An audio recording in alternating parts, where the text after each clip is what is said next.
Hi there, I am Nahim Mizan, MD. I am a family medicine trained medical legal consulting physician. This means that I work with patients, I work with hospitals, clinics, doctors, nurses, attorneys if I have to.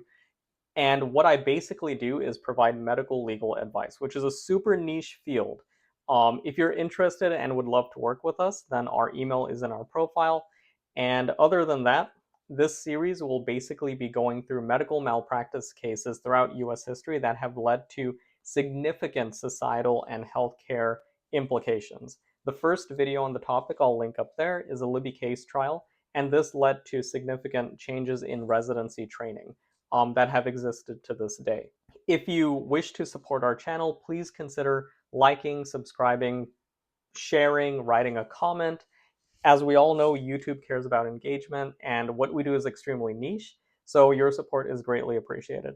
And if you wish to support the channel even more, because these videos take days to create, consider buying us a coffee. The link again is in the description. But thank you so much, everyone. Thank you for allowing us to break 100 subscribers. We treasure and love each and every one of you. You guys are all justice seekers and truth seekers. And as a physician, I feel that I'm in a very privileged position to speak on the truth of matters. So without further ado, thank you again, everyone, and on to the video. Welcome everyone again to Dr. Mizan Coaching. I am Dr. Mizan, and today's episode hits a little bit near and dear to my heart. My family absolutely adored Michael Jackson. We watched pretty much all his music videos. He was a cultural and societal titan, I would say, of the millennial generation. And I can't believe I'm saying this, but if you're Gen Z or Gen Alpha, then you probably have never heard of Michael Jackson, which is kind of nuts to me, because he left such a significant impact on music and society. And the controversies surrounding his life, etc., all that stuff. We're not going to talk about any of that because he was an entertainer, and he entertained millions, and that's really it. And his death is one of the biggest medical malpractice cases slash mysteries to date in US history. So strap in. As always, this is going to be just me talking. And again, I'm a medical legal consulting physician, so it's an extremely niche field. I'm a medical doctor, family medicine trained. I started my own business providing medical legal and medical life coaching advice. If you are interested, email us. But yeah, so I feel like I have this very interesting niche perspective on these types of cases, and usually it's done by attorneys or it's done by private investigators. It's usually not done by medical doctors. So yeah, so strap in. Feel free to just put this on in the background. You don't have to watch me unless you want to. I won't get offended, don't worry. And yeah, so let's uncover the truths behind the death of Michael Jackson. So firstly, who was Michael Jackson? And I can't believe I'm even asking that question, but okay. So let's go through a bit of his biography just to enlighten those who may not be aware, or as a refresher, since it's been a few years since his passing. So Michael Joseph Jackson, and all the links as usual will be provided in the resources link below in the description. Michael Joseph Jackson was an American singer, songwriter, dancer, and philanthropist. Dubbed the King of Pop, he is regarded as one of the most significant cultural figures of the 20th century. Really, all of human history. Like, again, I'm in my 30s, but I don't know a single entertainer as influential as Michael Jackson was in his peak. Over a 4-decade career, his contributions to music, dance, and fashion, along with his publicized personal life, made him a global figure in popular culture.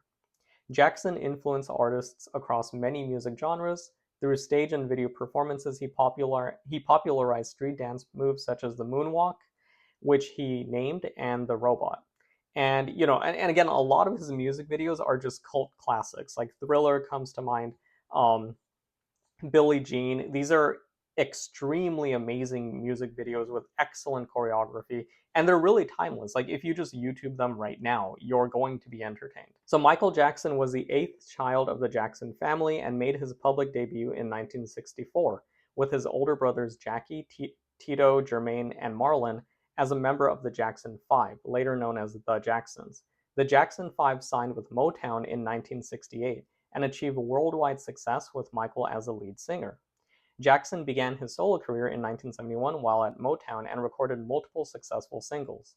He became a global solo star with his 1979 album Off the Wall. His music videos, including those for Beat It, Billie Jean, and Thriller from his 1982 album Thriller, are credited with breaking racial barriers and transforming the medium into an art form and promotional tool. He helped popularize MTV and continued to innovate with videos for his albums Bad, Dangerous, History, Past, Present, and Future, Book 1, and Invincible. Thriller is the best-selling album of all time, while Bad was the first album to produce 5 US Billboard Hot #1 singles. From the late 1980s, Michael Jackson became a figure of controversy and speculation due to his changing appearance, relationships, behavior, and lifestyles. In 1993, he was accused of abusing the child of a family friend. The lawsuit was settled out of civil court. Jackson was not indicted due to lack of evidence. In 2005, he was tried and acquitted of further child abuse allegations and several other charges. The FBI found no evidence of criminal conduct by Jackson. In 2009, while he was preparing for a series of comeback concerts, This Is It, Jackson died from an overdose of propofol administered by his personal physician, Conrad Murray. The reason why these sources don't call him doctor is because he lost his license. That's the reason why. Who was convicted in 2011. So Conrad Murray, or previously Dr. Conrad Murray, who was a cardiologist, by the way, was convicted in 2011 of involuntary manslaughter for his involvement in Jackson's death. His death triggered reactions around the world. I actually remember it. I was a teenager back then, but I distinctly remember the insanity that ensued when we found out that Michael Jackson died. Okay, so around the world, creating unprecedented surges of internet traffic and a spike in sales of his music. Jackson's televised memorial service held at the Staples Center in LA or Los Angeles was estimated to have been viewed by more than 2.5 billion people. Jackson is one of the best-selling music artists of all time, with estimated sales of over 500 million records worldwide. He had 13 Billboard Hot 100 #1 singles, the fourth highest of any artist in the Hot 100 era, and was the first artist to have a top 10 single on the Billboard Hot 100 in 5 different decades. His honors include 15 Grammy Awards, 6 Brit Awards, a Golden Globe Award, and 39 Guinness World Records, including the most successful entertainer of all time. Jackson's, and I 100% agree with that. Jackson's inductions into the Rock and Roll Hall of Fame twice, the Vocal Group Hall of Fame, the Songwriters Hall of Fame, the Dance Hall of Fame, making him the only recording artist to be inducted, and the National Rhythm and Blues Hall of Fame. So now let's talk about the actual events surrounding his death. And again, trigger warning, this is, again, the whole nature of this series is medical malpractice. So you're going to hear a lot of potentially disturbing things. So, if you're ready and you're okay with it, proceed. Fantastic. All right. So on June 25, 2009, less than 3 weeks before his concert residency was due to begin in London, with all concerts sold out, Jackson died from cardiac arrest. One thing that again, one thing about my series is that I'm just going to give my insight while I read things and talk about things. So one thing about death certificates that I tell pretty much all my clients is that they're worth very little. So, one part of my job is to determine causation. So watch my previous videos on standard of care and causation. This is basically how us consulting doctors determine whether a case has legal merit or not.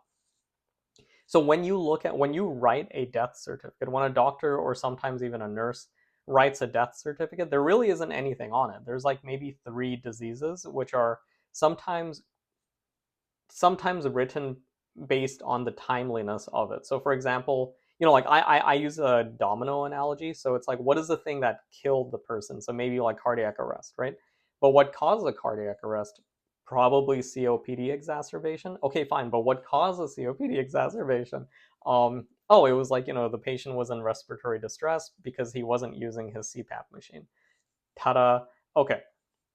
So a death certificate, if you just see the word cardiac arrest, it doesn't really tell you much, right? Like it doesn't tell you the context. It just says this is one ICD code disease that led to the person's demise. Okay, get that out of the way. I wanted to get that out of the way. All right.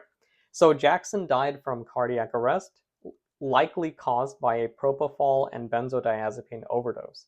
Conrad Murray, his personal physician, had given Jackson various medications to help him sleep at his rented mansion in Holmby Hills, Los Angeles. Paramedics received a 911 call and arrived at the property 4 minutes later. Jackson was not breathing and CPR was performed. Resuscitation efforts continued en route to Ronald Reagan UCLA Medical Center, and for more than an hour after Jackson's arrival there, but were unsuccessful. So resuscitation, or ACLS, was unsuccessful.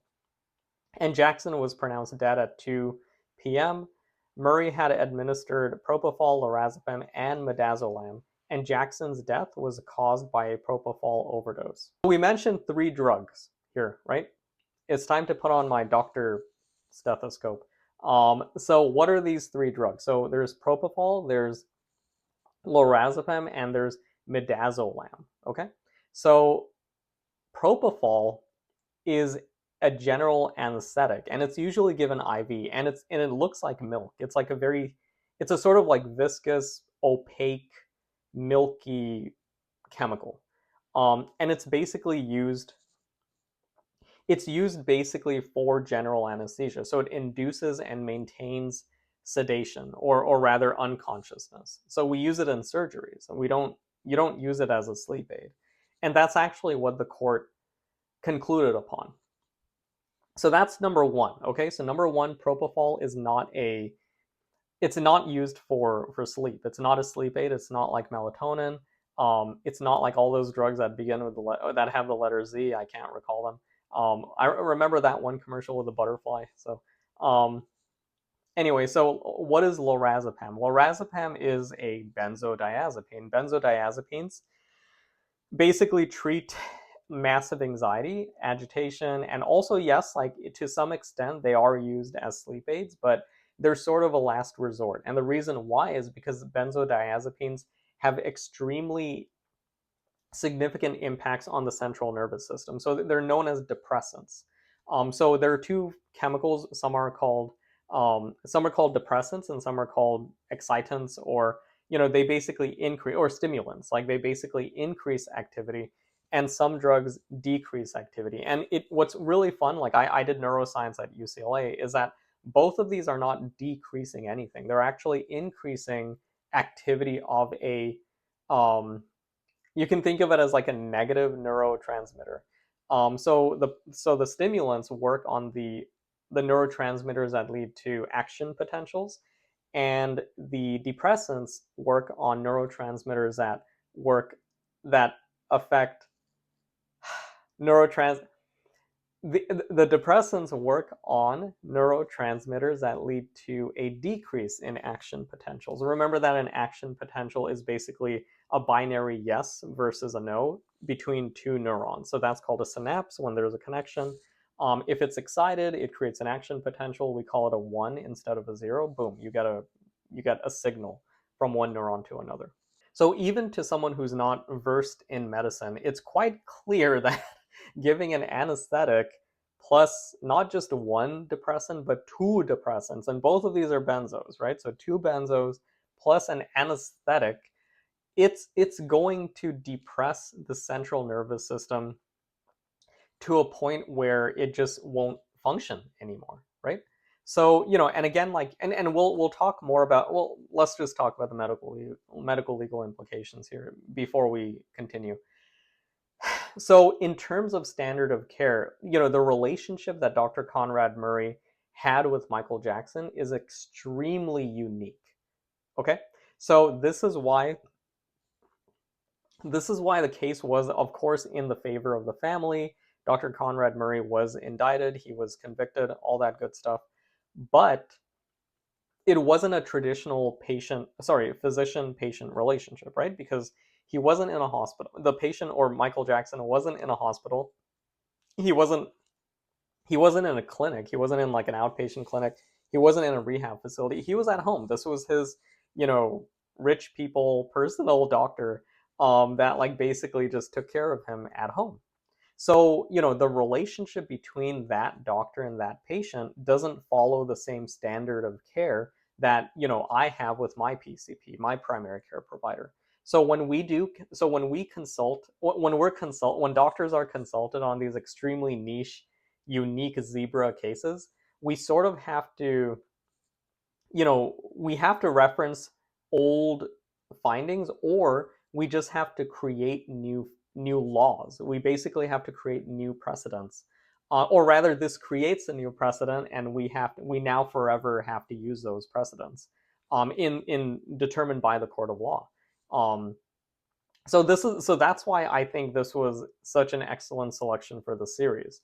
The first episode that we have here is on Libby Zion. Please watch it. It basically changed medical training forever. And this case basically changed what home health looks like in America.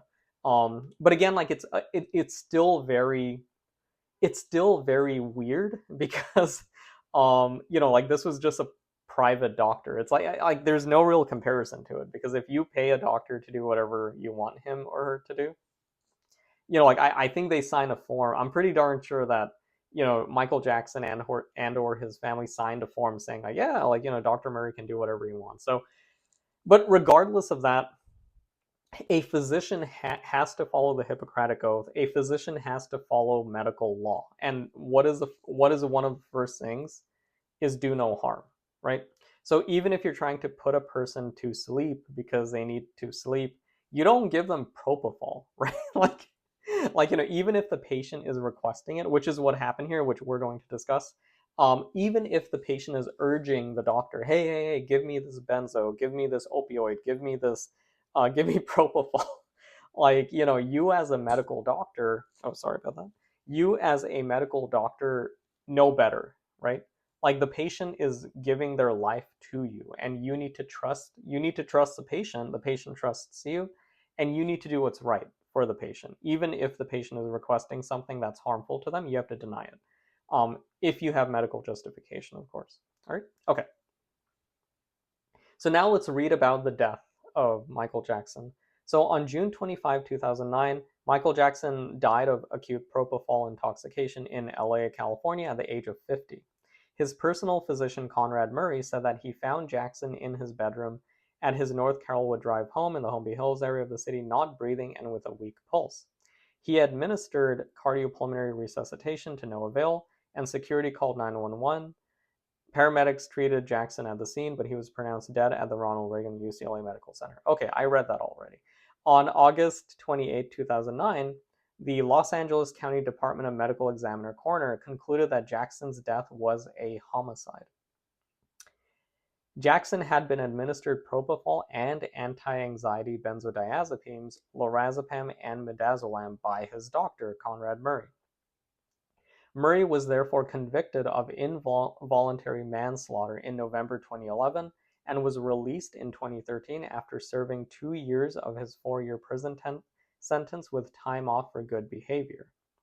At the time of his death, Jackson had been preparing for a series of comeback concerts. This is due to begin in July 2009 in London, United Kingdom. Following his death, there was unprecedented surge of internet traffic and a spike in sales of his music. Okay, fantastic. So now let's read about the circumstances surrounding his death. And this is really where I'll be giving a little bit of standard of care type information. According to the magician Ed Alonzo, Jackson jokingly complained of laryngitis, which is basically inflammation of the larynx or the vocal cords, and did not rehearse until 9 p.m. Alonzo said he looked great and had great energy. Jackson returned to his home at 100 North Carolwood Drive. Okay, ... We already discussed a lot of these facts. Like, this is a different page.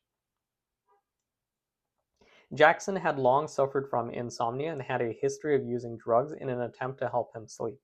Jackson's personal physician, Conrad Murray, was present to help Jackson sleep and gave him various drugs, including diazepam, lorazepam, and midazolam, while monitoring him by his bedside.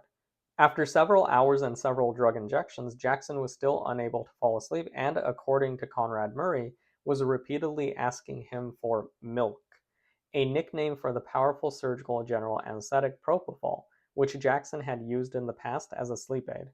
At 10:40 a.m., with Jackson still not asleep, Murray relented to his requests and injected him with 25 milligrams of propofol diluted with lidocaine. With Jackson finally asleep, Murray tested that he left his bedside to go to the bathroom, and after returning 2 minutes later, discovered that Jackson was not breathing and had a weak pulse. Murray testified that he had tried to revive Jackson for around 10 minutes by performing CPR and administering flumazenil, a drug used to counteract sedative overdose, after which he called for help from staff present in the house. Statements describe Murray using a non-standard CPR technique on Jackson. The recording of the emergency call was released on June 26, one day after Jackson's death, and it described Murray administering CPR on a bed, not on a hard surface such as a floor, which would be both standard practice and more effective.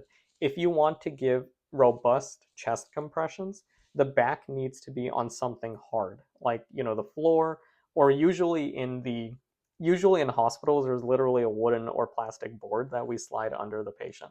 So pushing a patient's chest on a bed isn't it's literally doing nothing because the patient is simply going down into the mattress, right? Okay, Murray said that he placed one hand underneath Jackson and used the other for chest compression, whereas standard practice is to use both hands for compression. Murray controversially did not call 911. He said that he was hindered because there was no landline telephone in the house and because he did not know the house's exact address. It was later discovered that Murray had made several private calls on his cell phone in the hour after discovering Jackson's state, which he did not inform law enforcement about. A security guard eventually called 911 at 12:21 p.m., nearly an hour and a half after Jackson was first discovered not breathing. Paramedics reached Jackson at 12:26 p.m., only 5 minutes later, and found that he was not breathing and had no pulse. Okay, this is extremely important. So this is called delay of care. So in a lot of our cases, we look at when was an incident discovered and when did the patient receive treatment. So usually, like the most famous one of this is a stroke, right? So like if you see a loved one or someone with like facial droop, like slurring speech, their left arm stops moving or whatever, you only have about you have very little time for that patient to go immediately to the ER, and to receive something called TPA. TPA is I don't even remember, but basic tissue plasminogen activator or something. So it basically breaks apart clots and prevents a stroke from getting worse. And like theoretically, it improves outcomes. So again, like same thing here. Like for severe sedation and leading to a cardiac arrest, the sooner you treat that patient, or at least observe the patient, right? Like if you take the patient to an ER, there's so many things that us doctors can do for that patient. So a whole hour is basically a death sentence, unfortunately. Paramedics performed CPR for 42 minutes at the house. Murray's attorney stated that Jackson had a pulse when he was taken out of the house and put in the ambulance. So this is called ROSC, or ROSC. So it's a return of spontaneous circulation. That itself doesn't protect this guy from like medical negligence, by the way, just because he had ROSC. Like he wasn't doing CPR correctly, and he also waited a whole hour, or rather a whole hour passed by. That's egregious. The Los Angeles Fire Department official gave a different account, stating that paramedics found Jackson in full cardiac arrest and that they did not observe a change in his status en route to the hospital. LAFD transported him to the Ronald Reagan UCLA Medical Center. The ambulance arrived at the hospital at approximately 1:14 p.m., and a team of medical personnel attempted to resuscitate him for more than an hour. They were unsuccessful, and Jackson was pronounced dead at 2:26 p.m. at the age of 50.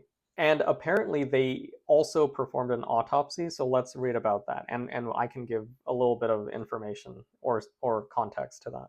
Jackson's corpse was flown by helicopter to the Los Angeles County Coroner's offices in Lincoln Heights, where a 3-hour autopsy was performed the next day, June 26, on behalf of the Los Angeles County Coroner by the Chief Medical Examiner, Lakshmanan Satyavagiswaran. The Jackson family arranged for a private second autopsy, a practice that could yield expedited, albeit limited, results. After the preliminary autopsy was completed, Craig Harvey, chief investigator for the coroner's office, said there was no evidence of trauma or foul play. On August 28, 2009, the Los Angeles County coroner classified Jackson's death as a homicide, determining that Jackson died from acute propofol intoxication exacerbated by the anxiolytic lorazepam. Anxiolytic just means it removes anxiety, so benzodiazepines are anxiolytics. And less significantly, midazolam, diazepam, lidocaine, and ephedrine. The coroner kept the complete toxicology report private as requested by the police and district attorney. The autopsy report revealed that Jackson was otherwise healthy for his age, 50, and that his heart was strong. His most significant health issue was that his lungs were chronically inflamed, but this did not contribute to his death. His other major organs were normal, and he had no atherosclerosis except for some slight plaque accumulation in the arteries in his leg. The Associated Press reported that his weight was within the acceptable range. So this is all extremely concerning, right? Because he didn't have what we call comorbidities. So comorbidities, and you know, like the insurance term for this is pre-existing conditions, which I think is silly because we all have pre-existing conditions, right? So, but only some of them are contributory to worse outcomes. So the medical word for this is comorbidity. So it's like something that you have with something else. So he didn't have any comorbidities per the autopsy report, right? And again, like I'm not his doctor, like, you know, we don't know his full medical records, but based on this, it sounds like he didn't have any coronary artery disease. He didn't have a fatty liver. He didn't have kidney disease, like CKD, chronic kidney disease. He didn't smoke. He didn't do drugs, or that we know of. So he didn't have COPD or anything. Like all we know is that he had chronically inflamed lungs. And again, like we don't know why, right? We can hypothesize, but I don't do that. I don't hypothesize. But basically, you know, and again, like he didn't have Parkinson's, he didn't have dementia, he didn't have congestive heart failure. There's so many, like, you know, for me, it's like just in the back of my hand, I just know them. But, you know, it's like he didn't have any of these traditional diseases that lead to other diseases, like, you know, type 2 diabetes, morbid obesity, hyperlipidemia, hypertension. He didn't have any of these. He didn't have any congenital issues, congenital meaning from birth. He didn't have any genetic disorders that we're aware of. So again, his death is very, very highly suspicious, and it makes sense. It makes sense why it was deemed a homicide because, you know, res ipsa loquitur. Res ipsa loquitur means like if you look at the thing today, you can assume what happened prior. So res ipsa loquitur, you know, he would have. This makes sense that this is what caused his untimely death. And the other Latin term that I'm going to throw at you guys, and I'll be using a lot more in this series, is ceteris paribus. So ceteris paribus means, you know, all things being equal, what stands out, basically, right? So all things being equal, you know, like if there was another 50-year-old male with pretty much zero comorbidities, would he have died of a propofol, you know, of a cardiac arrest? The answer is no, right? So yeah, so this fits all the puzzle pieces for a what we call a meritorious medical malpractice case. So there's a breach of standard of care, even though, as I stated in the beginning of this video, it is a bit weird because it's a private doctor that just, you know, took care of him at his home.